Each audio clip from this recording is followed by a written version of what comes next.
Well, good afternoon, Good afternoon. and yeah, and thank you for joining me today. My name is Rodrego Byerly. I am a member of the American Association of Public Opinion Research, and I serve as Chief Executive of eVitera's Public Opinion Research. I'm with you today as part of the Pioneer Series among the Heritage Interview Series of AAPOR and AAPOR History Mandate. This pioneer interview is one of a distinguished number of conversations held with selected pioneers in the opinion research field. The purpose of the interview is to gain insight into how such pioneers utilize tools such as opinion and market research, survey research, over the trajectory of their career, gain insight into their longevity and luminance in the field, and any important learnings which may be helpful for other researchers, including those who may just be embarking upon the career. These interviews are voluntary, and they are audio and video recorded for the benefit of burgeoning researchers. Interviewees do not receive a participation honorarium. Finally, once again, this pioneer interview is part of the overall AAPOR Heritage Interview Series. I'm pleased to be joined today by Dr. Harold Woody Neighbors, Professor Emeritus, University of Michigan School of Public Health. He will be the focus of our discussion. Dr. Neighbors is a member of AAPOR and an honoree of AAPOR, having accepted the AAPOR Inclusive Voices Award on behalf of the University of Michigan's program for research on Black Americans. Dr. Neighbors is also the director, Man Up, Man Down research program. And as mentioned, Professor Emeritus, Health Behavior and Health Equity in the School of Public Health at the University of Michigan, Ann Arbor. Welcome, Dr. Neighbors. Thank you, Rodrigo. Thanks for the invitation. It's a pleasure and an honor to speak with you this evening. I'm looking forward to a lively conversation. I am as well. Well, why don't we jump right in? And to start off, uh, tell me a bit about your background and your introduction to research. Well, my background, I guess I'll start a little bit with, my family and where I grew up briefly, and then I'll go into the research career. But I was fortunate to have a lot of good early mentors in my life, and the most notable were, of course, my mother and father. But while I never knew my grandparents, I did have an aunt and uncle who didn't live too far from us. I grew up in Harrisburg, Pennsylvania, and they were in D.C. And so every holiday we were at their house. So I would say my core identity was formed within, a Black family, a mother, father, um, an older aunt and uncle, all of whom were trying to um, guide me in the right direction, which, so I'm told, at times was a little bit of a challenge for them, but thankfully they didn't give up on me. Um, and because I was born in 1953, I'm a boomer, but I was born um, at a crucial time when we were actually trying to desegregate many of our institutions by integrating. And in fact, I was born in Topeka, Kansas, and my mother told me that we actually knew the Brown family who, um, filed the suit that led to all kinds of changes for many of us of that age. And so, as we have this conversation, you're going to learn that I am very interested in race, racism, and racial disparities. which also goes by another name, racial health equity. So I hope we get a chance to talk about all of that. But I grew up in a segregated suburb of Harrisburg, Pennsylvania. So it was the only place Black people could live in those days if you were not living in the city. But interestingly, that put me in a predominantly white educational system. So I lived in two worlds almost from the very beginning, a Black world and a white world. I'll just close by saying, from my father, especially, I learned the value of hard work. From my uncle, who interestingly was born and raised in Ann Arbor, Michigan. Your audience is going to see my block N behind me, so I am a Wolverine. We'll get into that. So he had a lot of stories about Ann Arbor that I would hear from him growing up. And all of his stories were about how difficult it was for him to achieve his aspirations as a Black man in Ann Arbor, Michigan. And then, of course, my mother uh, was a teacher. She taught middle school algebra. And so from her, I really, learned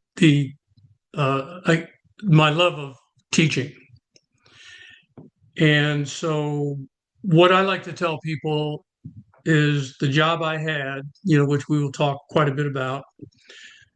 In that job, I was an educator who also did research.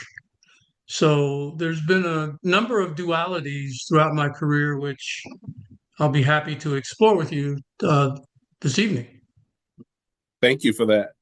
And thinking about your transition from your upbringing to high school, and then going to college, and gaining exposure to the idea of the academy. How was it that you came to be interested in becoming an educator, a college educator? And how did you pursue a doctoral degree and come to start out in your academic teaching and your research career? Yeah, that's pretty interesting story. I've thought a lot about that.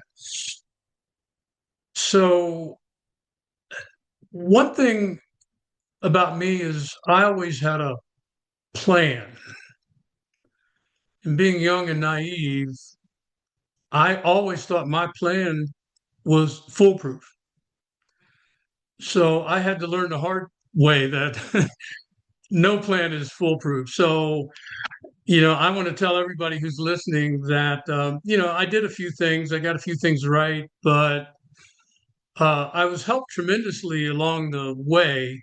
And I give most of the credit to my good fortune of coming into contact with other people who were willing to mentor me, which is one of the reasons I'm so interested in mentoring um, people myself. So, growing up in Pennsylvania and not wanting to go to college too far away from where my family was, I ended up at a small liberal arts college, Quaker school, Haverford College, just down the turnpike from Pennsylvania. Haverford is just west of Philadelphia. But it was there that I got introduced into research. And, I had a lot of good faculty mentors, but the main one who taught me about research was Dr. Perlow. And he was a social psychologist. And I ended up being mentored by him in the initial introduction to data collection, measurement, social psychology, all of those fundamental things that I went on to study in more depth when I got to graduate school. So I kind of cut my early chops with Dr. Perlow at Haverford College.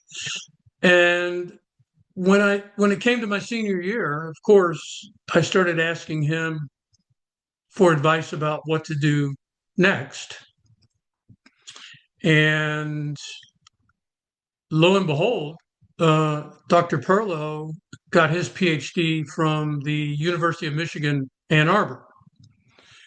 I didn't know that at the time until I started asking him, where should I go? And he pretty much had only one recommendation: go to Ann Arbor. So that's how I ended up applying to graduate school in Ann Arbor, Michigan. And fortunately for me, I was accepted into the social psych program.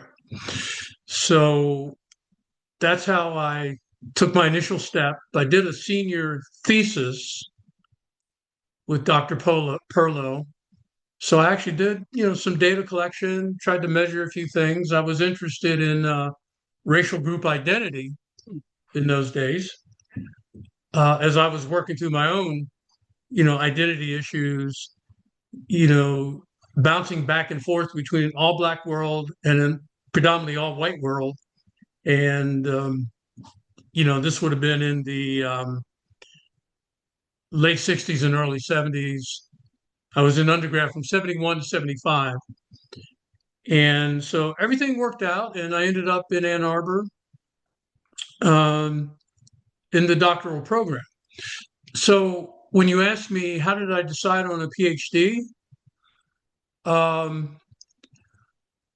I knew that I had been trained in undergraduate school to be a very good student. And I was interested in learning. And I just knew I didn't want to go to law school. I didn't want to go to med school. And I wasn't ready to go to work yet. And I looked at what skills I had developed, and I was just a very good student. So I said, let me try to continue this role as a student in graduate school. And I was fortunate to get into a PhD program. So I went to Ann Arbor, and I know that you're probably going to ask me about some of the challenges I've faced over my career. So I'm just going to jump in and say one of the first challenges I came face to face with as a 22-year-old young man who felt like he had his master plan in place.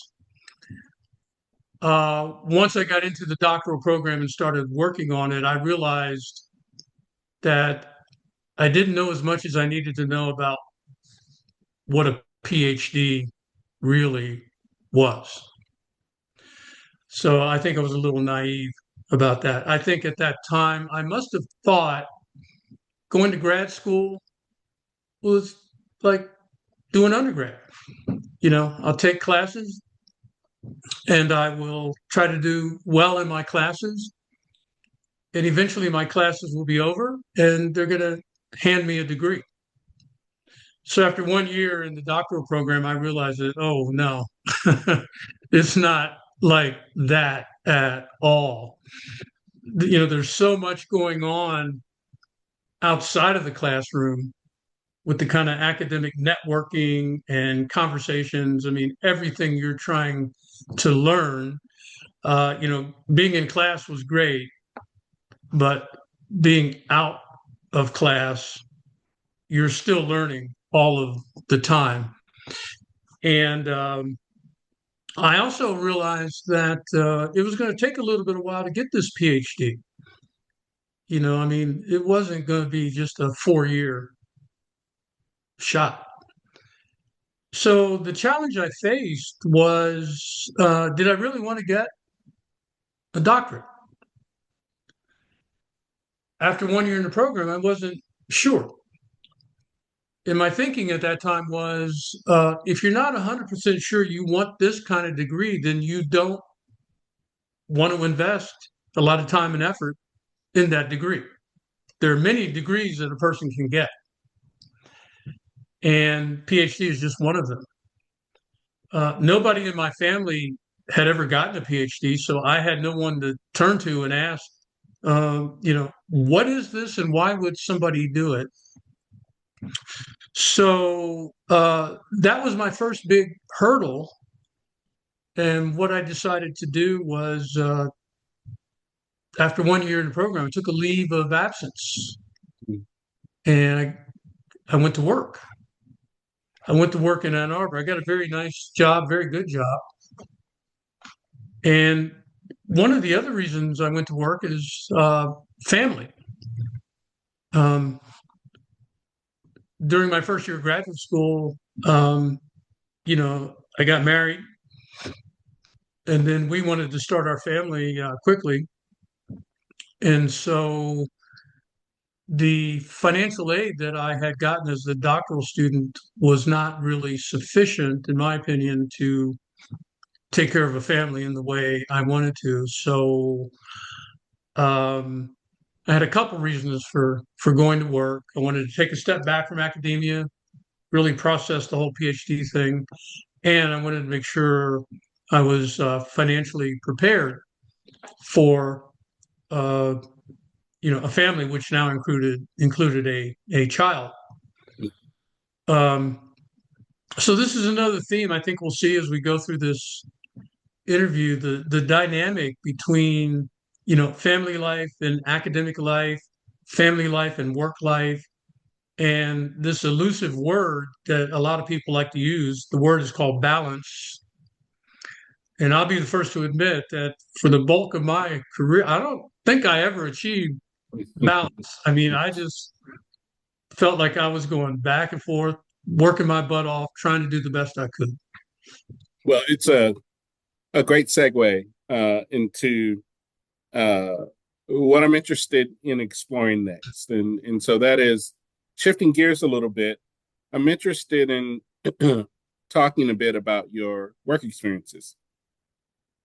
That includes your career path, any memorable twists that you may have had, any missteps that you may have made, and any critical decisions as you think about your journey, any critical touchstones, milestones along the way that have influenced your career. I'm also interested, I'll ask in a few moments, about noteworthy studies that you participated in where you feel like they've been either groundbreaking or they have contributed a seminal or notable body of work to the field. But why don't we first start with your career path? To what Okay. extent would you say that your path has gone smoothly? Yeah. So let me finish up my story because it is about the path. Because I did indeed take that leave of absence, and my decision was whether to stay in the doctoral program or leave the doctoral program.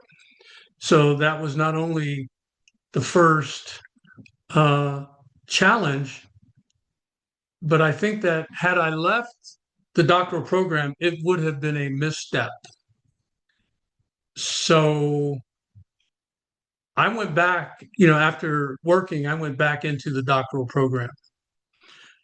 And I'm so glad I took that leave of absence because when I went back with much more of a focus about what I wanted to do with this degree. Um, the lucky break I got was that the job I found in Ann Arbor was working in the research and evaluation department of the local community mental health center. So working in research and evaluation put me right smack dab in the middle of a bunch of PhDs, people who actually had PhDs in hand. But these were PhDs who were working outside of the academy. They weren't in the university like my faculty academic mentors were. So while I was trying to get my head together on my PhD, I got a chance to work on a number of, exciting, interesting mental health projects, basically coming under the label of needs assessment. Uh, you know, it's all about service delivery, and you want to deliver your services in the areas with the highest need. But just figuring out how to do that, I won't go into all the details, but I got a chance to be in on the ground floor of a lot of different ways that was done. And I just found that very exciting. The connection between the research and some policy or some organization that has a clear goal in mind of what it must accomplish. And the organization is looking at data as one way to help them figure out how to do what they want to do, number one, and number two, whether or not they're doing it effectively. So that really laid a major foundation for what I wanted to do as I pursued my graduate degree. And, within that, if you are trying to be a data-driven scientist that's focusing on health, illness, disease, help seeking, and access to services, you're trying to do all those things, then you are going to try to figure out how to measure those things. And from what I can tell, in my research and evaluation job, there were lots of different ways to measure things. And it all boiled down to interviewing, asking questions, and then having people answer those questions. And you can ask questions in a lot of different ways and of a lot of different target populations. And that's what we were doing in our evaluation work. And so just to move this along, one day I was sitting at my desk at the evaluation department. I got a call from a fellow student who told me that my academic advisor, a guy by the name of James Jackson, was writing a proposal to the National Institute of Mental Health, and he wanted to include a mental health component. So that phone call changed my life. I don't even know what I would have done if I'd have missed that call. Hopefully she would have called me back and, eventually would have connected. And so I got a chance to return to school after my year away of thinking about it. And the study, the proposal that Dr. Jackson wrote was funded, and it was to do the national survey of Black Americans. So talk about a pivotal landmark study within which I was involved. That was it. So I'll stop there. I have other things I can tell you about, but I want to stay on path with you. So let me Well, stop there. that was an amazing journey that we just went on with you to arrive at that point of your involvement at the inception of the program on the study of Black Americans. Yeah. I think this is a great point in our discussion to pivot and focus in on that study. So with that in mind, can you tell us a little bit about the program of research among Black Americans? Give us a sense of how long the study has lasted, what's distinctive about this study, and also if you can give us a sense of the impact of this research. Yeah, so I'll give you my personal view on that. I think you'll be talking to, some of my colleagues who can give you even a more in-depth answer to that question. Uh, the thing that I remember being so distinctive that people just couldn't believe it. I mean, you got to travel back. It was 1977, 78. What a ridiculously crazy idea to do a national study just of Black people.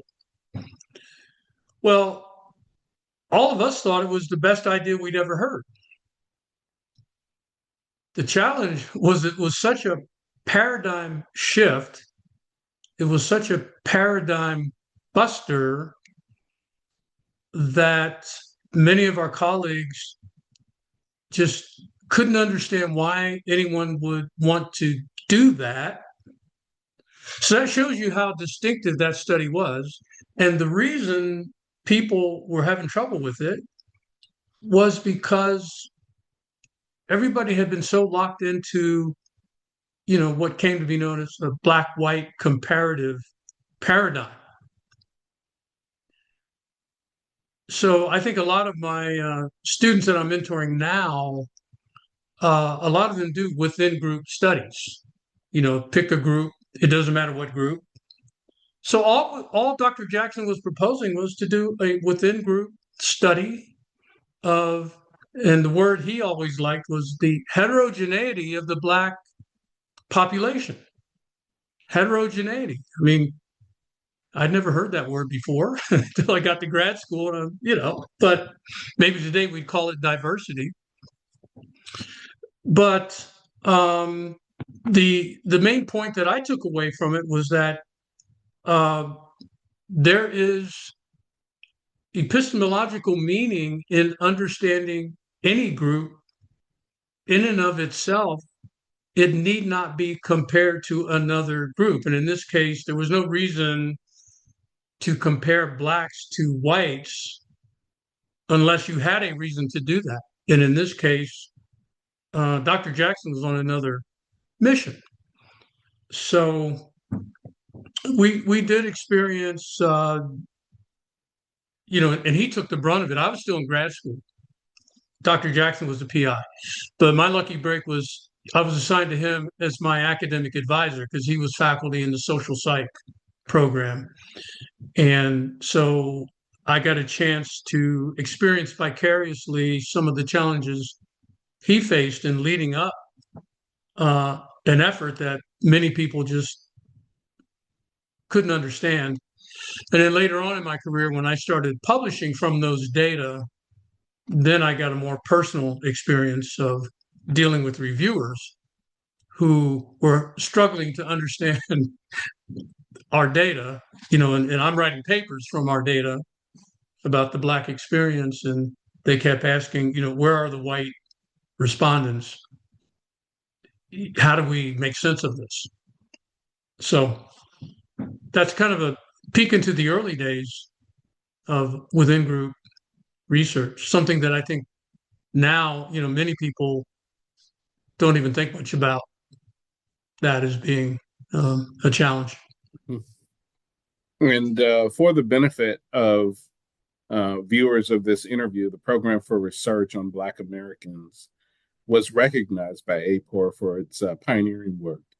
That work started over 4 decades ago, as Dr. Neighbors has noted, and it has developed innovative qualitative and quantitative methods to understand the lives of Black Americans and also of African descendant communities. This includes the National Survey, as you have noted, National Survey of Black Americans, which is the first probability sample of Black Americans. And I'm told that the survey alone has generated over 1,000 journal articles and book chapters based on the survey data sets, and then over 100 dissertations have utilized the data from the survey. So it is a most impactful body of work. Yeah, I mean, there's so many articles and dissertation. I mean, I'm glad you had the numbers in front of you because I've stopped counting. Uh, but I do feel very, very good that somehow I figured out. I don't know how I figured this out, but I figured out a way to get in on the ground floor of this monumental, momentous study, this first of a kind. I mean, we got all kinds of descriptors for it. I figured out how to get in on the ground floor as a graduate research assistant and time everything perfectly so that when I was ready to write my dissertation, the data were in and clean. And, I'm sure I was one of the first handful of students who were actually able to do a dissertation on the National Survey of Black Americans. And it just has never stopped. So I'd be remiss if I didn't ask you, given your engagement at the university, rising to directing the program on research for on Black Americans, compared to starting out when the original proposal was written. Uh, Share with us, what was that like, looking back at it? Yeah. Um, the way I think about it is that, well, I'll talk about it for myself. Many times in my life, um, I'm only aware that I've been a part of something historic well after the fact. It's like because you just live in your life, you're doing things, and then one day you look back and you say, "Oh, wow, that point right there was a really big deal." With being part of this study, I actually knew it while it was unfolding. I mean, we were all so excited. And I had never been part of something so groundbreaking. And I knew it at the time. This was like a big deal. And I'm just going to try to help out in any way that I can. So that's what it was like. It was extremely exciting. And in those days, I never got tired, you know, unlike now. you know, I uh, I like to get my sleep, but in those days, I mean, you'll hear the stories about being at ISR. I mean, that place. Sorry, being at the Institute for Social Research, which is where we were based. That building seemed like it never closed. I mean, the lights were on all the time, and so a lot of us, myself, Dr. Taylor, Dr. McCullough. I mean, so many people. I'm not going to name them all. So that was one thing I mean, one issue that I remember being what it was like. The other thing that was really great about it was that the graduate students that were part of the study, we were very heavily involved. I mean, we were working.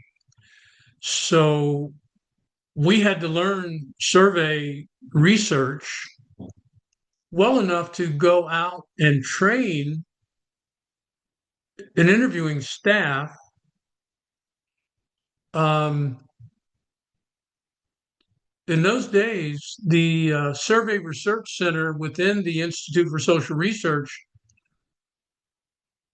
did not have enough Black interviewers to bring these data in. So Dr. Jackson put together, along with the help of Dr. Tucker, Dr. Bowman, um, Dr. Hatchett, I mean, a number of people. It wasn't just him, but I mean, he was leading it. Um, an interviewer training uh, group, and we went around the country um, recruiting, hiring, and training interviewers. And so I remember doing that. In fact, I still have my little badge, you know, when I'm going around to different cities that, was my little credential to tell them, hey, this is an official thing. I'm from the University of Michigan. Okay, so what I remember was, just feeling so useful, as a student who, in my mind, I didn't really know much. I was there to learn. And of course, I was learning all the time, but I was also using my limited knowledge that kept growing and growing in ways that was useful to the study. So I felt important in a way that I had never felt important before. And I just really felt incredibly lucky to be part of this experience. And I knew I was going to write a dissertation. And fortunately for me, it just worked out. We completed the study. The data got cleaned up right as I had defended my prospectus for my dissertation. And because I was kind of in on the ground floor of helping develop the instrument that was used in the National Survey of Black Americans. So now, we're getting up to, 1980, you know. Um, so because I was with those data every step of the way, I had a pretty good idea of what I wanted to do with my dissertation. And I was just very happy the data were ready right at the time I was ready to go. Earlier, you asked me about missteps. And I will say that I've made many, many missteps over my life. Um, and every time I make a misstep, I view it as, um, a mistake. Most of the time, it's an honest mistake. Many times, it's just a naive mistake. So I tell my students now, hey, the first time you do something is the first time you did that thing. So how could you possibly know what you were doing? You've never done it before.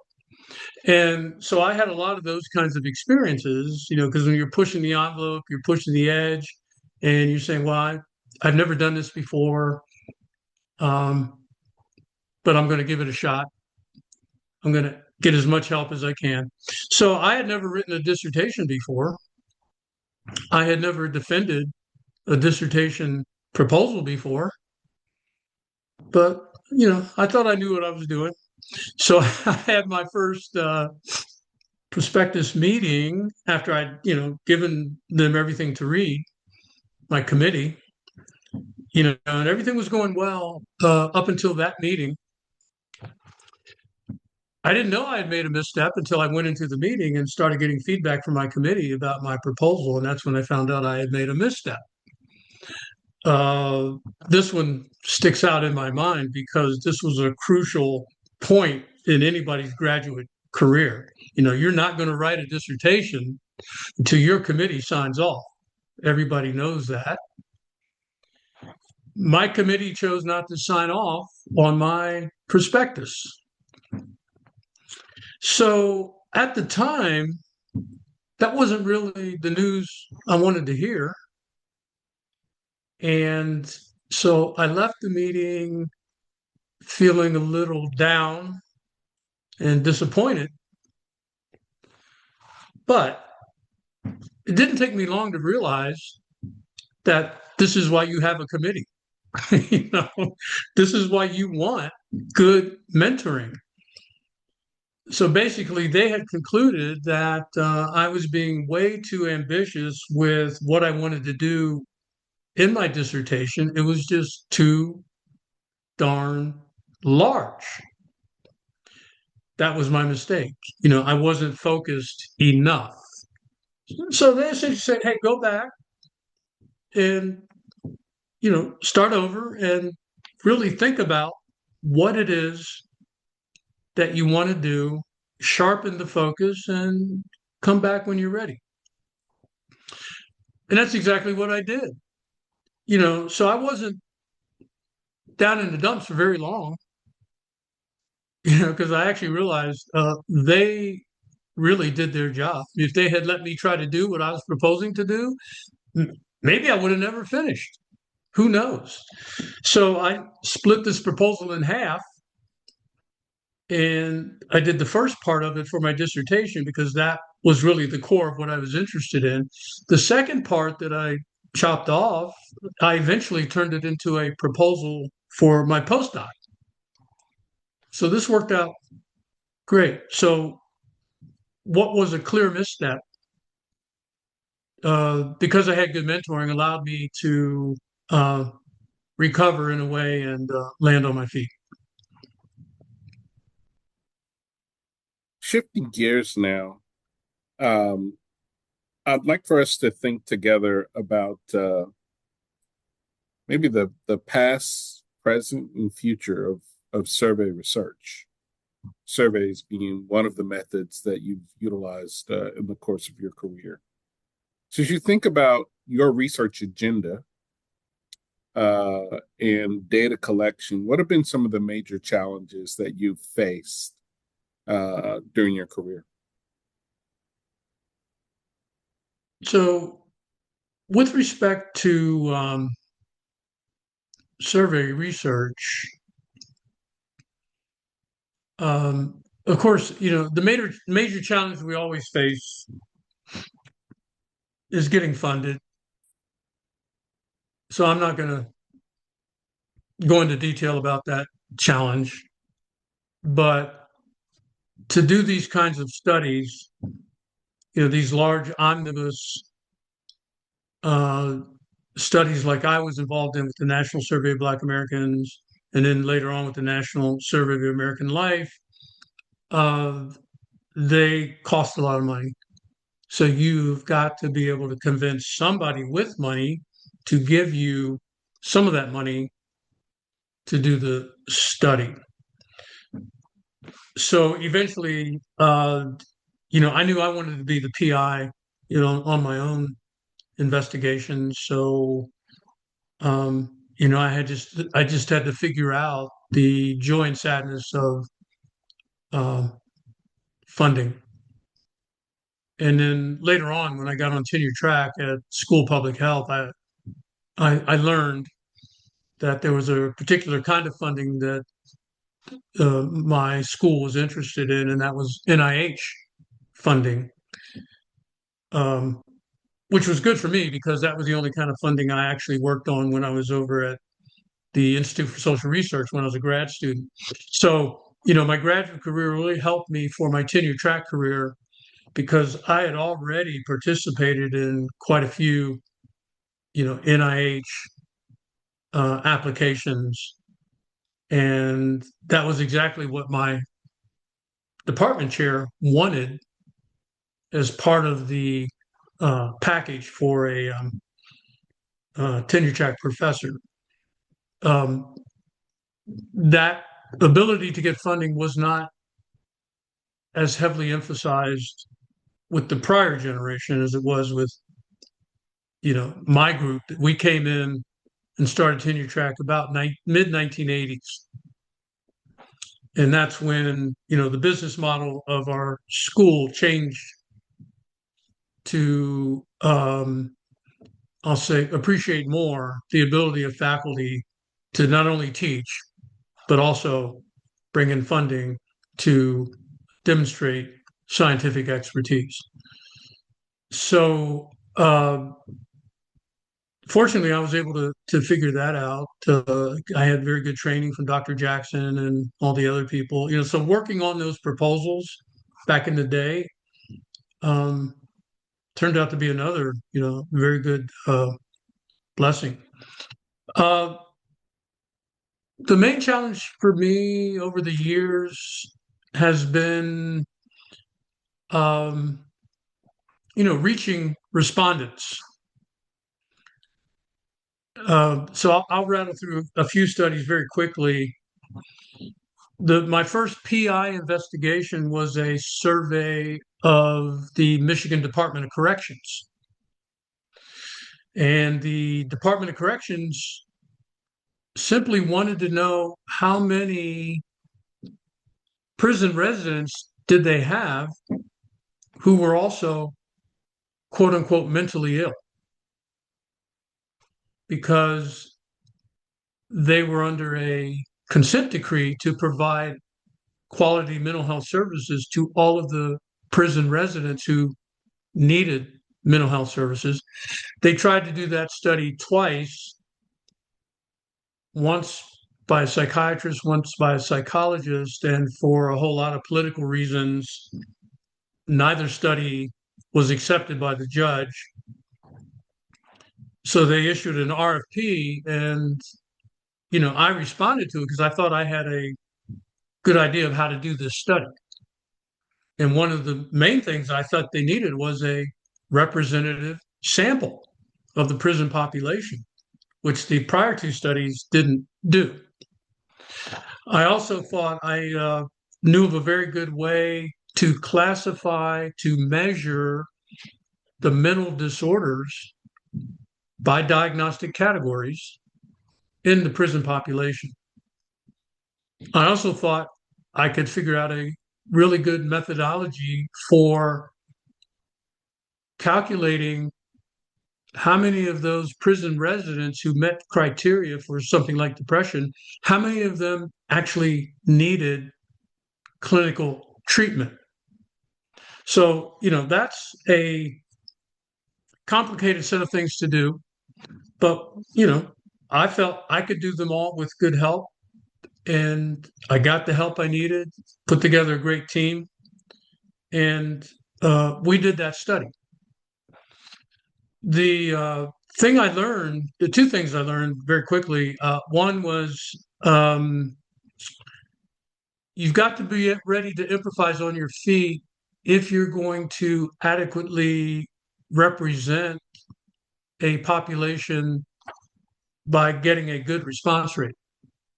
And initially, when we went in to start collecting data, uh, the prison residents who were selected into our sample, many of them were not showing up for the interview. We had set up our data collection procedures outside of the prison, and we were asking the respondents to do whatever they had to do to get to our interviewing station.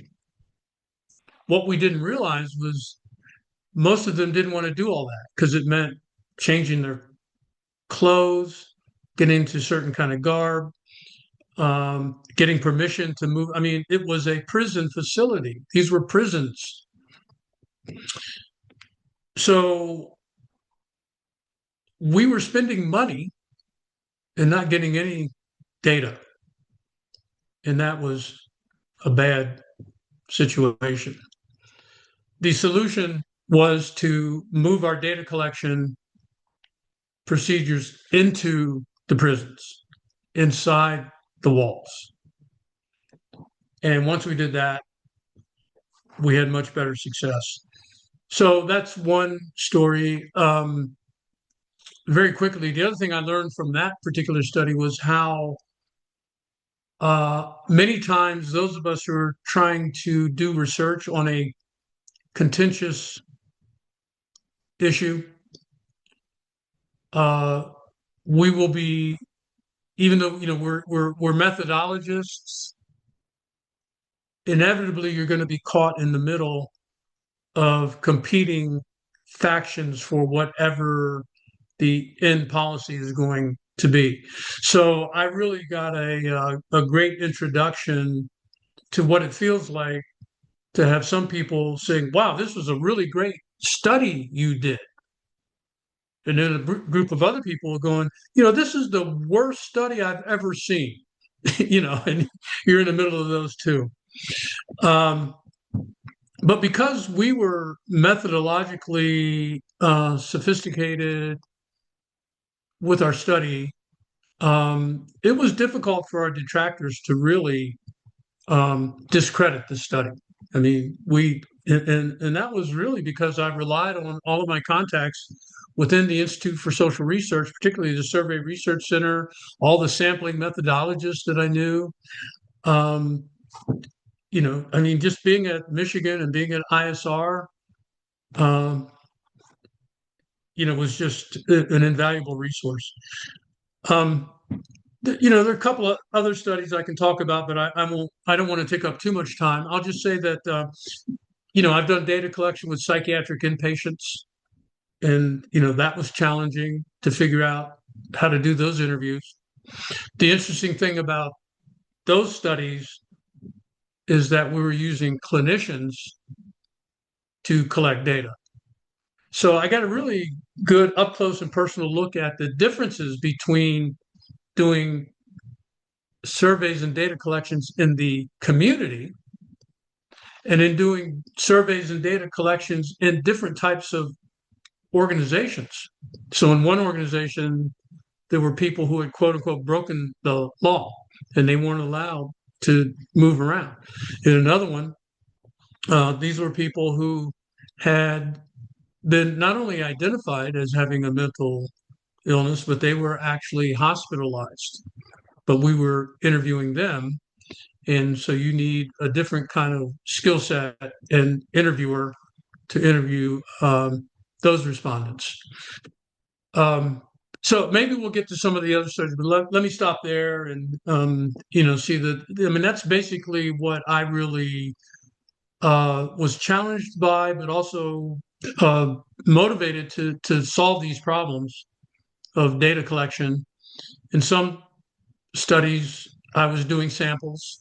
In other studies, they were not the most rigorous samples, and sometimes we were doing samples of convenience. So I've kind of traversed that whole spectrum. Thank you. As we start to wind down, I'm interested in knowing some of the other ways in which you've shown up in the world.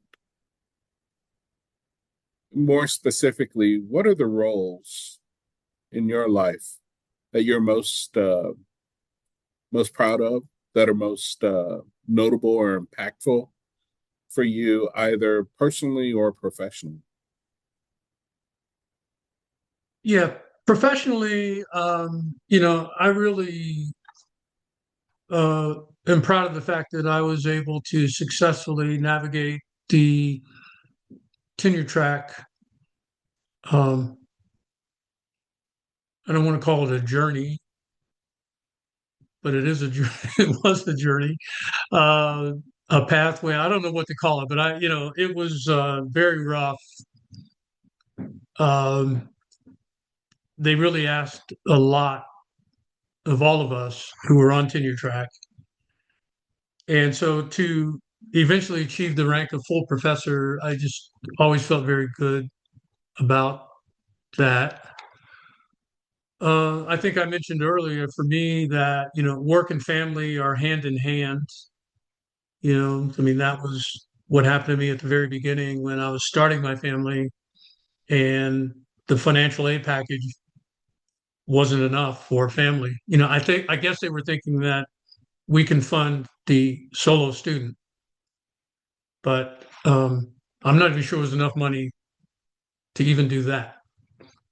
But so on the personal side, I feel very good about the fact that I did what my mom and dad, especially my dad, told me that as a black man in this country, what you really need to do is have a job, try to get a good job, and keep that job. Don't mess it up. Don't get fired.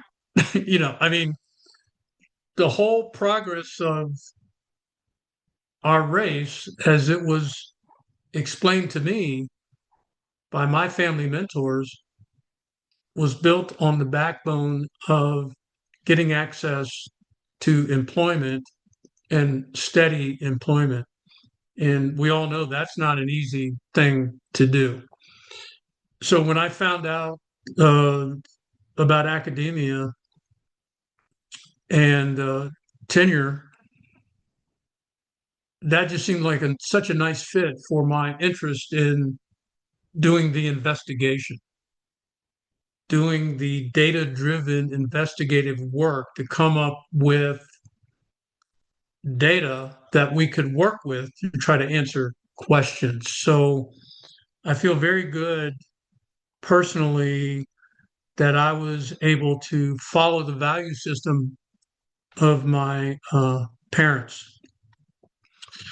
Another thing I feel really, really good about, um, one reason because it happened just very recently, is that um, somehow I've been able to stay married for 50 years, 50.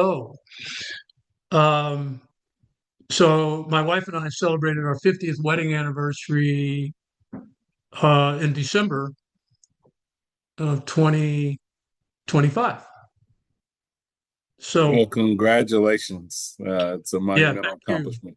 Yeah, thank you. It's 50 is a big number. And I won't go into all the things you have to do to make that. But one of them is you got to get married young and you got to stay alive. And I can talk to you in depth about uh, one of my biggest challenges in doing all of this was trying to stay healthy. Uh, but getting back to the accomplishments, being able to have a family, starting a family so young and keeping it going for such a long time, and to eventually become a grandfather. So my best title right now is Papa. That's what my two granddaughters call me, and we live very close to our son, so we see our grandkids all the time in a very organic way. I think I mentioned earlier, I never knew my grandparents, but I had an aunt and uncle who were, kind of like my grandparents. So um, be able to be in this role of father and grandfather is probably the thing that warms my heart the most. And to do that, you've got to have a strong commitment to other people, both inside your family and outside. You've got to rely on, all the help you can get. And you've got to be focused on clarity of communication.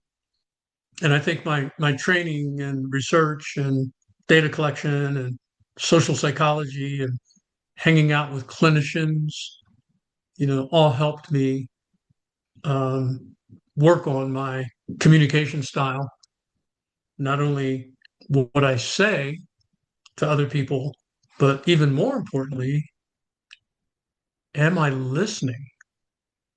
Early in my life, I don't think I was listening as well as I am now. So uh, those are the things that come to my mind when you ask that kind of question of me. Yeah, thank you.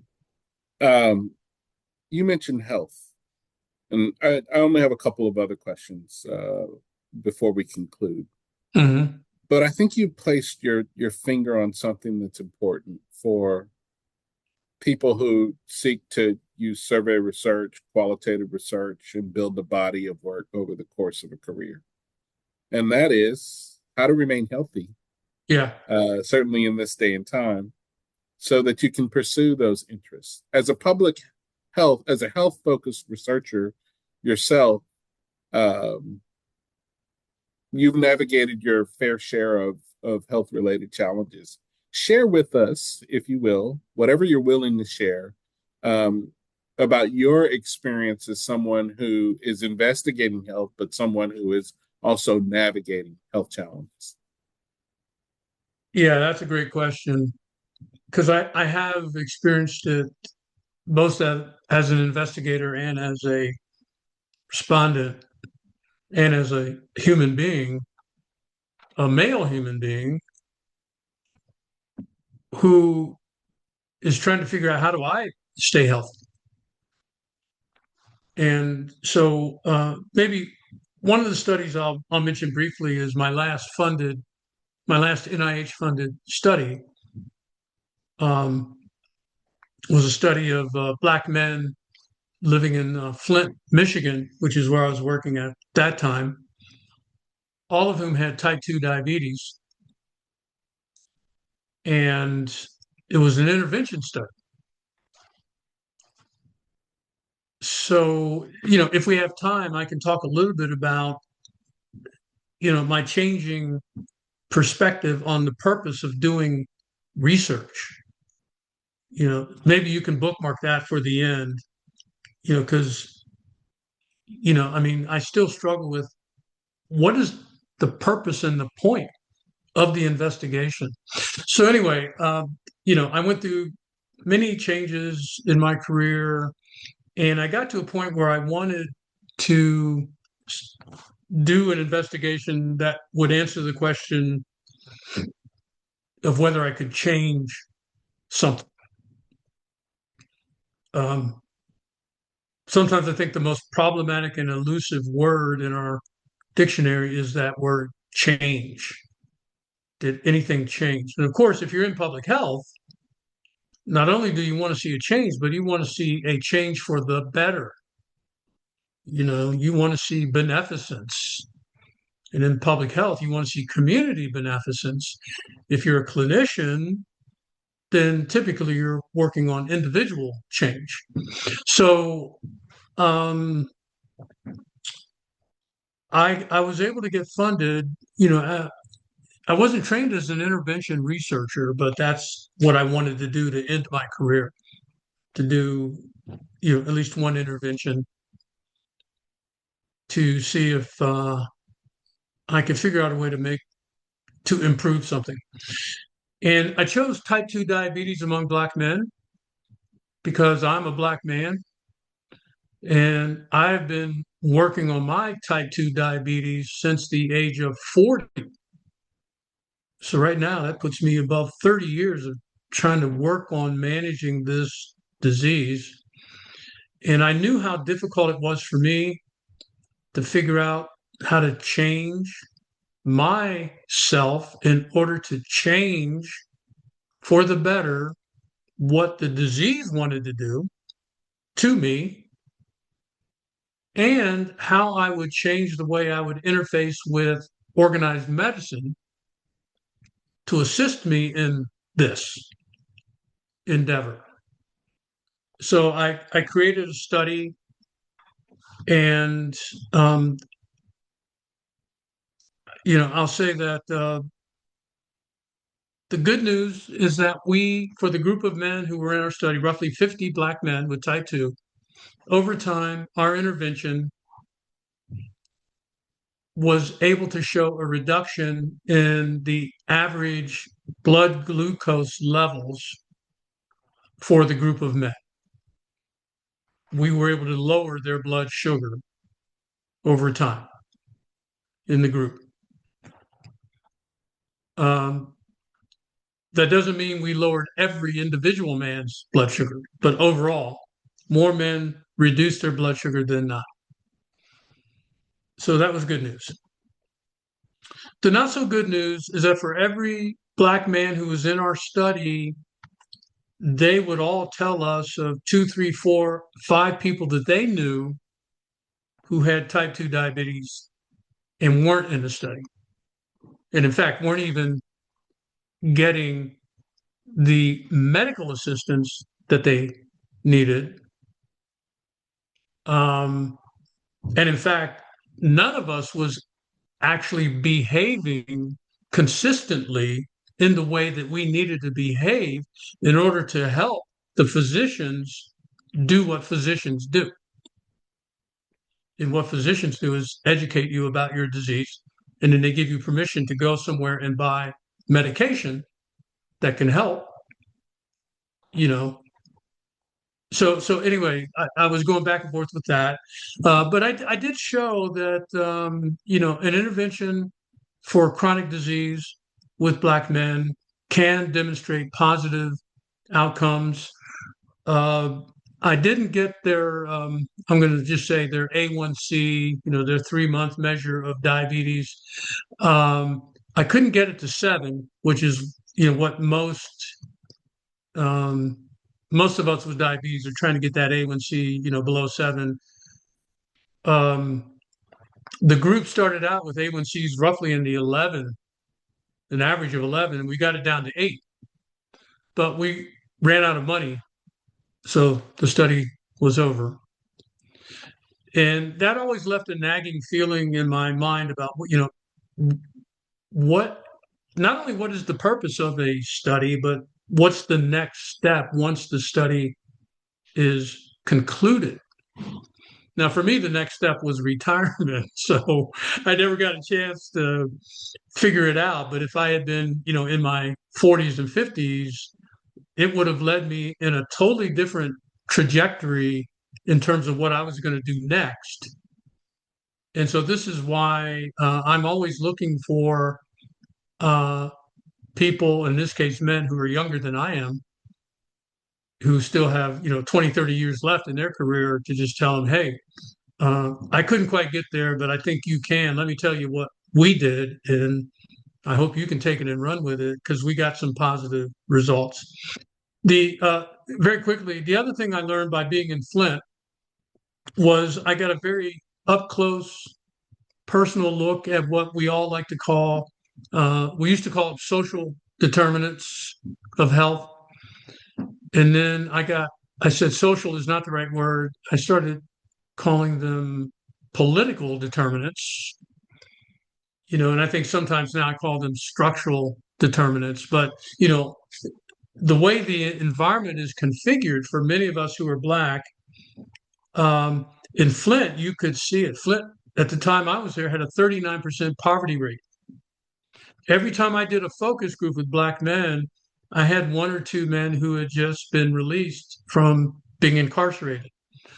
Um, there were guys who were home. I mean, the situation was really bad for a lot of folks. So even if you were ready to do all of the right behavioral things to manage your disease, it was still going to be very, very difficult, because the environment makes it very difficult to make good decisions, or the decisions that are recommended by the medical establishment of what to eat, how much to move, that kind of thing. But we showed it could be done. I wish we could have written another proposal for a larger intervention study to capture even more of the Black men in Flint who were being hit by type 2 diabetes. So those are, I mean, I guess that's the way I'll wrap up, this journey of being an investigator and, trying to figure out not only the purpose of the investigation, but, where you can have the most impact. I will always be a, data-driven person, which means I will always be looking at survey data from representative samples. I mean, that has to be there. But because, I migrated into public health, I'm also always going to be looking for the translation of those data into some kind of program or policy or intervention that is actually going to change things, so that fewer of us are getting sick. This is the racial disparity issue. Fewer of us, Black folks, are getting sick, and fewer of us are dying before our time. So at some point, it's about doing something about the social determinants, but inevitably, it's also going to be about doing something to manage whatever chronic disease that decides to pick you out and do what diseases do. So that's my current. That's the one that keeps me up at night right now. Well, as we conclude, thinking about this stage of your career and this stage of your work, you're professor emeritus, but you mentioned early on that you love to learn, and I imagine that that fire is still burning bright. Um, so, at this point in time, what are you engaged in? Whether it be learning, research, mentorship, or some other pursuit? Yeah. So at this stage, because I was so fortunate to have the job I had, uh, my retirement doesn't look very different from my employment when I was working. I kind of, somewhat tongue in cheek tell people that the difference for me, retirement is me just telling, because I had such a good work history. Remember when I told you, like, hey, my dad said, get a job, keep a job, don't mess that job up, work that job for as long as you can. And he was right because one way to look at retirement is it's an HR benefit. You better work somewhere long enough to be eligible to retire. And if you can't do that, then you can stop working, but you won't really be retired from that organization. So I am retired from the University of Michigan. So because I've had such a good work history, financially, I feel secure. Because I had such a great job, I loved what I was doing on my job, that what I'm doing now is the same thing I did on my job. I read, all my old textbook. I mean, whatever I'm working on, I do a lot of reading. I'm writing articles, trying to write a book. Um, I'm going to be delivering a guest, invited presentation next week. So I talk a lot. So, and when I'm not doing all those things, I just think. So if you're faculty in the academy, you're paid to read, write, talk, and think. And so I'm still doing all of those things. And thanks to the wonderful technology that we're using tonight, I discovered that I can talk to anyone, anywhere, any time.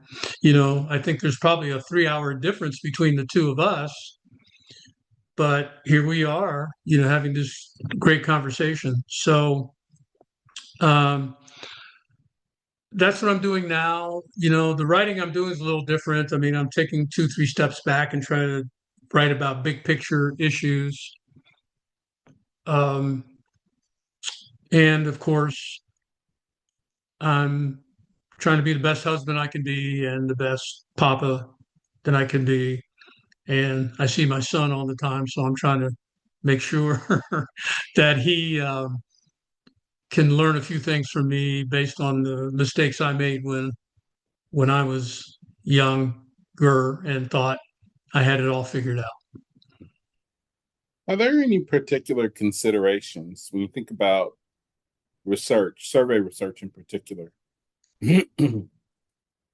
um, that researchers should keep in mind today as they build their career? When you think about distribution technologies, new technologies in survey research. And today we have artificial intelligence. Prior to AI, we had some years ago the advent of online research. Prior to that, it was the rollout of reaching people reliably via cell phones when Previously, we could only reach them in person or even via landline. So the use of technology is kind of one thing that researchers today have to grapple with. Another aspect, which you've already mentioned, is sampling. How do we reach the populations that we're interested in understanding and discovering what the universe is of that population, how best to represent it? So, as you look over the course of your career, as well as today, any considerations that researchers should keep in mind? Yeah, just a couple quick things. Um, I really don't have too much to say about how AI is integrated into our methodologies. I haven't really kept up with that. I have been a big user of AI for a long time. Um, so I use AI in my daily life, but more, as a conversational um, devil's advocate challenge to my own thinking. So I don't really have a good answer for you about how AI fits into survey research methods. I just got finished listening to an interesting interview on NPR about how well Claude can code and program. It was amazing to me. Um, but what I will say that for the next generation of scientists, I do think representative sampling is the best way to get started on trying to know something. I think the bias that's built into the way most of us go about trying to know something, you know, essentially we ask somebody or we have a conversation with somebody, or, I go to the barbershop and then I listen to what everybody's saying in the barbershop. And, that's not good enough. Doing a quick Google search is not good enough. And even though AI is really good at what it does, um, I think the representative sample, in my opinion, as someone who's done it, I think that is the best way to know something. Now, I'm not saying that everybody needs to go out and do a national survey. So, in fact, many of my doctoral students, I would tell them, uh, you don't really need to do your own data collection. There are underfed national data sets that represent a population um, that will probably give you a better answer in a shorter amount of time than you going out and interviewing 100 people. So I still think that is a good way for us to know what's going on. So I'm always checking with SRC, Pew, Gallup. I mean, what's happening. The slight dissatisfaction I had with empirical description was that it didn't seem to translate well into change. So you can have the data. A lot of my articles were very good at taking a cross-sectional snapshot at a point in time.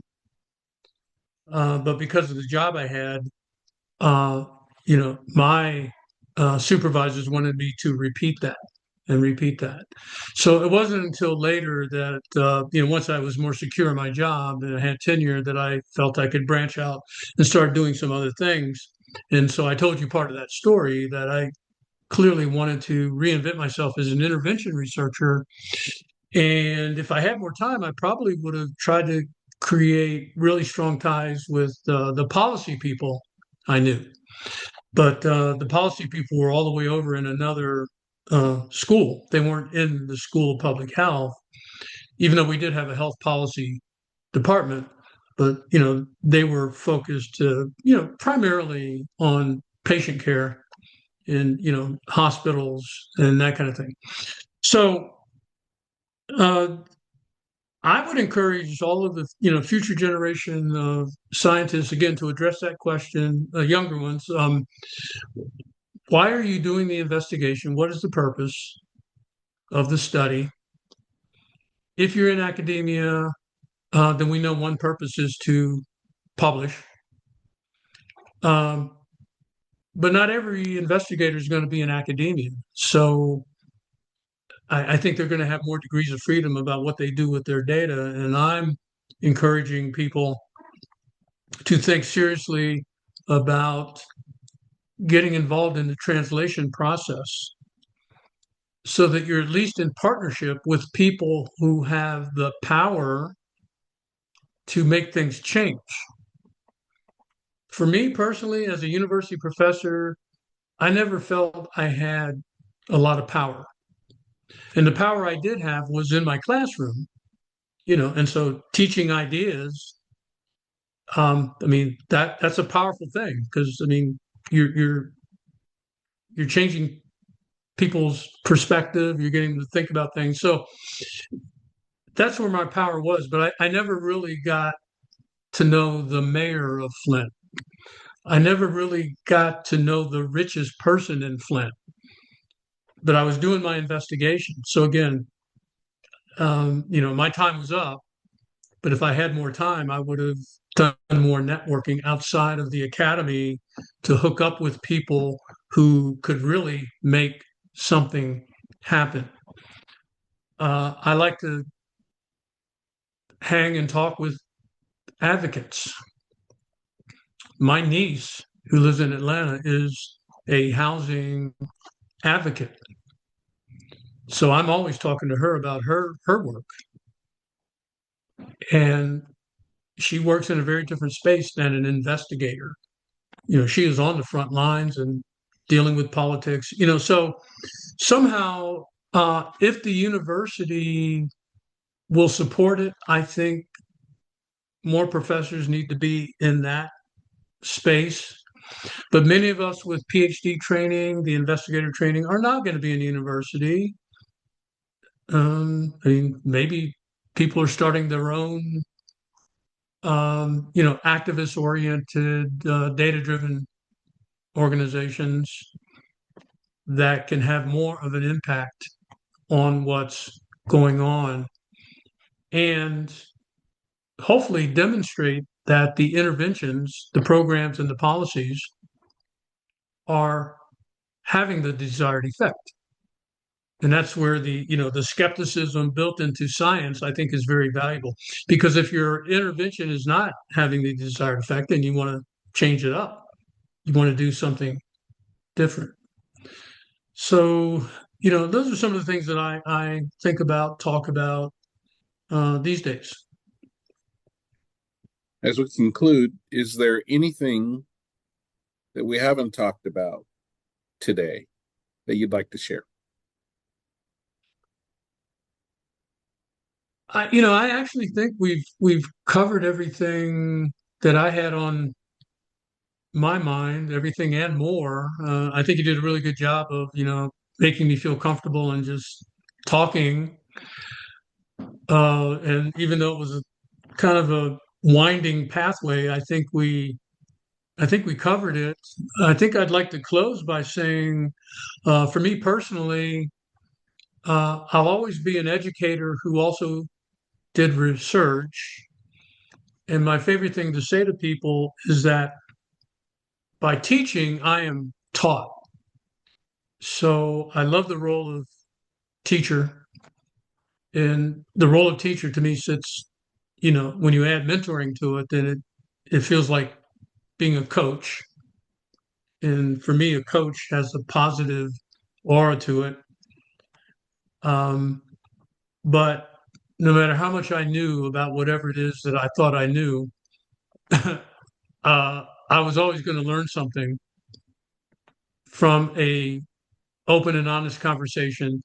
And many of those conversations are going to be with my students. So my students always had something to teach me. And of course, I had a lot to teach them. Well, that was my last question. Oh, So I want to okay.